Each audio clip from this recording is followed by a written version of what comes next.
Hello all, this is Vinay Singh from wishacademy.com and you are watching how to make website professionally. So इस video में मैं आपको बताने वाला हूँ how to prepare a project document, लेकिन उसके पहले देखते हैं what is a project document. So project document क्या होता है? Project document जनरली एक डॉक फाइल या पीडीएफ फाइल होती है जिसमें प्रोजेक्ट के डिज़ाइन, डेवलपमेंट या कंटेंट से रिलेटेड डाटा या इन्फॉर्मेशन होता है। ये डेटा इन्फॉर्मेशन क्लाइंट के एंड प्रोजेक्ट से रिलेटेड सभी लोगों के लिए हेल्पफुल होता है एंड इससे सभी प्रोजेक्ट को आसानी से समझ सकते हैं और इसे आसानी से मैनेज कर सकते हैं। ओके, सो चलिए बात करते हैं how to prepare a project document की। एक प्रोजेक्ट डॉक्यूमेंट को हम 3 पार्ट में डिवाइड कर सकते हैं: design specification, development specification and project content. Project content में प्रोजेक्ट के पेजेस की कंटेंट होते हैं, लाइक होम पेज पे क्या आएगा, अबाउट अस पे कौन सी इन्फॉर्मेशन हमें पुट करनी है या कॉन्टेक्ट अस पे किस तरह का डेटा आएगा। एंड प्रोजेक्ट कंटेंट जो डॉक्यूमेंट होता है इसे जनरली क्लाइंट प्रोवाइड करते हैं क्योंकि क्लाइंट को पता होता है कि किस पेज पे किस तरह का डेटा हमें पुट करना है। ओके, देन नेक्स्ट होता है डेवलपमेंट डिटेल।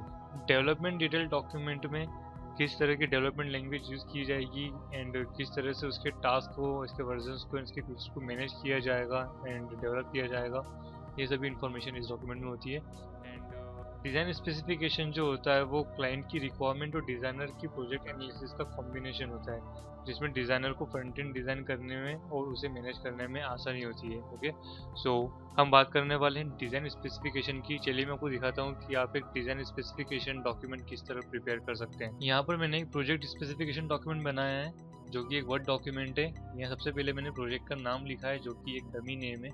ओके, देन इसके बाद मैंने यहाँ पर 2 टेबल्स इंसर्ट किए: project introduction and project specification.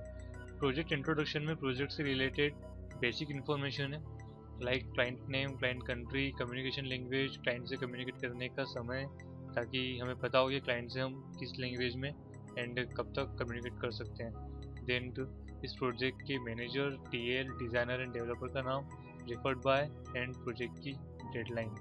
Okay, सो यहाँ पर आप इस टेबल में प्रोजेक्ट से रिलेटेड बेसिक इन्फॉर्मेशन देख सकते हैं, लाइक क्लाइंट कौन है एंड इस प्रोजेक्ट से रिलेटेड पर्सन्स कौन कौन है, एटसेट्रा।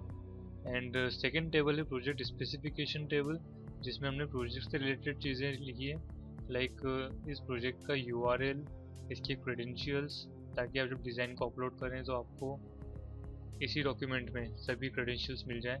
देन रेफरेंस साइट्स जो क्लाइंट भी आपको देता है और आप भी एनालिसिस करके सर्च करके फाइंड करते हैं। देन कॉम्पिटिटिव साइट जो भी क्लाइंट हमें बताता है उन्हें हम यहाँ पर लिखते हैं। देन एनालिसिस करने के बाद हमें जो primary colour and secondary colour मिलते हैं उनका हेक्साडेसिमल एंड आरजीबी कोड हमने इसमें लिखा है, ताकि कोई और डिज़ाइनर या कोई और इसे जब हैंडल करे तो उन्हें कलर फाइंड करने में मुश्किल ना हो। कलर कोड यहाँ से कॉपी करेंगे एंड वहाँ पर यूज़ कर लेंगे।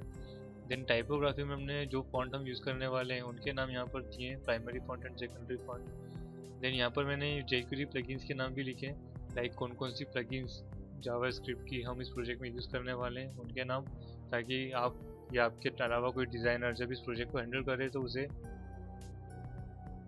ये समझने में आसानी हो कि आपने कौन कौन सी प्लगइन्स यूज़ की है एंड कहाँ से यूज़ की है। ओके, सो आप चाहे तो यहाँ पर इसे सेलेक्ट करके एंड इसमें हाइपरलिंक भी दे सकते हैं, ताकि क्लिक करने पर आप या कोई और डिज़ाइनर इस प्लगइन के पेज पर रिडायरेक्ट हो जाए। ओके, देन इसे रिस्पॉन्सिव बनाना है या नहीं, तो यस बनाना है। देन फ्रंट एंड फ्रेमवर्क में हम कौन सा फ्रेमवर्क यूज़ करने वाले हैं वो भी हमने यहाँ पर लिखा है। तो जनरली आप अगर बूटस्ट्रैप यूज़ कर रहे हैं तो बूटस्ट्रैप, ज़र्व यूज़ कर रहे हैं तो ज़र्व, या मैनुअली या मिड एक्यूरेसी कर रहे हैं तो मैनुअल यहाँ पर लिख सकते हैं। ओके, सो ये एक बहुत ही बेसिक प्रोजेक्ट स्पेसिफिकेशन डॉक्यूमेंट है जिसमें हमने ज़रूरी इन्फॉर्मेशन और बेसिक इन्फॉर्मेशन कलेक्ट की है। सो इस तरह आप एक डिज़ाइन स्पेसिफिकेशन डॉक्यूमेंट बना सकते हैं अपने वेब प्रोजेक्ट के लिए एंड आप चाहे तो इसमें और भी डाटा इंसर्ट कर सकते हैं as per your requirement and as per the client requirement. Okay, so इस वीडियो में इतना ही। इस डॉक्यूमेंट को आप डिस्क्रिप्शन में दी गई लिंक पर क्लिक करके डाउनलोड कर सकते हैं and don't forget to share, like, subscribe and follow us. See you next video, tata bye bye, happy coding.